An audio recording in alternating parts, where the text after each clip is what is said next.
गुड़, तो गुड़ भोग लगाने से सभी रोगों का नाश होता है और माँ शक्ति प्रदान करती है। तो कल के दिन गुड़ का भोग लगेगा देवी को, और गुड़ भोग लगा करके आरोग्यता का वरदान लोग माँ भगवती से मांगते हैं। नमस्कार, आप न्यूज फाउंडेशन देख रहे हैं। मैं हूं आपके साथ वंदना। चैतीय नवरात्र शुरू है। माँ का आराधना भक्त बड़े ही तनमन से कर रहे हैं। इस वक्त हमें माता सिद्धिदात्री ज्वाला मंदिर में और हमारे साथ पुजारी जी हैं विवेक जी महाराज, इनसे बात करेंगे। सबसे पहले तो न्यूज फाउंडेशन के सभी दर्शकों को चैत्र नवरात्र की शुभकामनाएं। और जो बासंतीय नवरात्र भी कहलाता है, बसंत ऋतु का प्रधान पूजा है ये। इसमें छठ पूजा, रामनवमी सब मनाया जाता है और हिंदू धर्म का नववर्ष होते हुए इस नवरात्र को पूर्ण रूप से लेकर के आगे बढ़ा जाता है। तो आज नवरात्र की षष्ठी तिथि है। माँ कात्यायनी की पूजा के साथ जो मृण्मयी प्रतिमा की प्राण प्रतिष्ठा होगी वो कल सुबह और नवपत्रिका स्नान के साथ होगी। और आज बिल्वा निमंत्रण के साथ देवी का उद्बोधन कर दिया गया है, ताकि सुबह कि माँ तुम्हारा आवाहन है, तुम पधारो और तुम्हारा स्वागत है।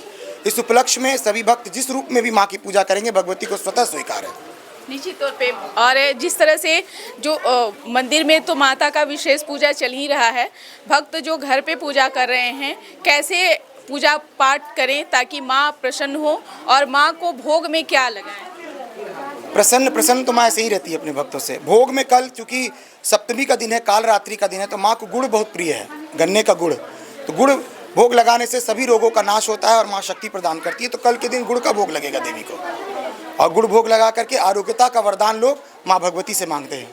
निश्चित तौर पे कहा जाता है कि जितने भी कष्ट हैं, जो भी आपत्ति विपत्ति है, माँ कालरात्रि उसे दूर करने का काम करती हैं। तो ऐसे में माँ काली को कैसे प्रसन्न किया जाए? क्या ऐसा विधि विधान है? क्या कौन सा ऐसा मंत्र है जिससे माँ? देखिए, काली है लेकिन कल्याणी है। काली को कल्याणी कहा गया है और 10 महाविद्याओं में प्रथम आती हैं वो। तो वो कल्याण करने वाली देवी है। भले वो उग्र रूप वो दुष्टों के लिए है, भक्तों के लिए वो सराहनीय है। अपने आंचल में भक्तों को अपना जगह देती है। तो देवी का तो मंत्र सबसे प्रचलित है, जयंती मंगला काली भद्रकाली कपालिनी दुर्गा क्षमा शिवा धात्री स्वाहा सुधा नमस्तुते, जय तुम देवी चामुंडे, जय भूतातिहारिणी, जय सर्वगते देवी कालरात्रि नमस्तुते। इन मंत्रों से जो 108 बार देवी का जप करता है, देवी प्रसन्न होकर के उसे अभय वर देती है। महाराज जी, माता सिद्धिदात्री ज्वाला मंदिर में हर दिन माता का अलग अलग स्वरूप जो है देखने को मिलता है, और यही कारण है कि भक्त भी जो है एक झलक पाने के लिए लंबी कतार में लगे रहते हैं। कैसे इन सब चीज़ों को आप कर लेते हैं? क्योंकि स्वरूप माँ का जो देखने में बनता है वो एक छटा, कैसे आप ये कर लेते हैं? तो भगवती की कृपा है ना। माँ जब वरदान देती है, बुद्धि स्वरूपा है, या देवी सर्वभूतेषु बुद्धि रूपेण संस्थिता, नमस्तस्यै नमस्तस्यै नमस्तस्यै नमो नमः।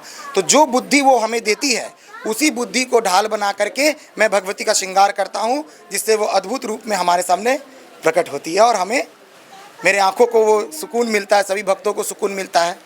निश्चित तौर पे क्या कुछ विशेष तौर पर आपने माता से कामना किया है बिहार के लिए, पूरे देश के लिए?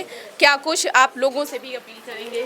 बस भगवती से केवल अपने लिए ही नहीं मनाएं और सबके लिए मनाएं। जो भी आपसे जुड़े हुए लोग हैं, देश हो विदेश हो, अपने परिवारजन हो, सबकी कामना जो करता है भगवती उसकी कामना सुनती है। इसलिए केवल अपनी कामना को लेके ना आए, और जो भी आपके साथ हैं उसके अच्छे बुरे फल के लिए, उसका अच्छा चाहने के लिए, किसी का दुख है तो उसे अपना दुख समझ के भगवती के सामने प्रस्तुत करें, यही भगवती को प्रिय है। निश्चित तौर पे बलि की क्या प्रथा है? कुछ लोग इसे मानते हैं कि जैसे किसी भी जीव का वध कर देना ये बलि है। क्या बलि का विधान शास्त्रों में बताया गया? हाँ, शास्त्रों में है। दुर्गा सप्तशती में भी इसका वर्णन है, लेकिन अलग अलग तरीके से सब जगह अलग अलग विधान है। तो इसे हम किसी भी रूप में उसे झूठ नहीं कह सकते हैं। जो पूर्व काल से होते आ रहा है उसे हम बंद नहीं करा सकते, लेकिन उसकी विधि अलग है। ठीक, उसकी विधि अलग है, लेकिन सब शास्त्रोक्त है और सभी पूजा का विधान में ही अंतर्गत आता है। निश्चित तौर पे बहुत बहुत शुक्रिया बात करने के लिए। जय माता दी। तो जय माता दी। तो आपने सुना कि क्या कुछ कहना था माता सिद्धिदात्री ज्वाला मंदिर के पुजारी विवेक जी महाराज का, जिन्होंने बलि प्रथा से लेकर के तमाम चीज़ों पर जानकारी दिए हैं। उम्मीद करते हैं कि आपको इनकी बात से ज़रूर लाभ पहुंचेगा, और आप अपने घर में किस प्रकार से पूजा कर रहे हैं वह भी कमेंट बॉक्स में ज़रूर बताएंगे। सहयोगी अकबर अली के साथ न्यूज़ फॉर नेशन, पटना।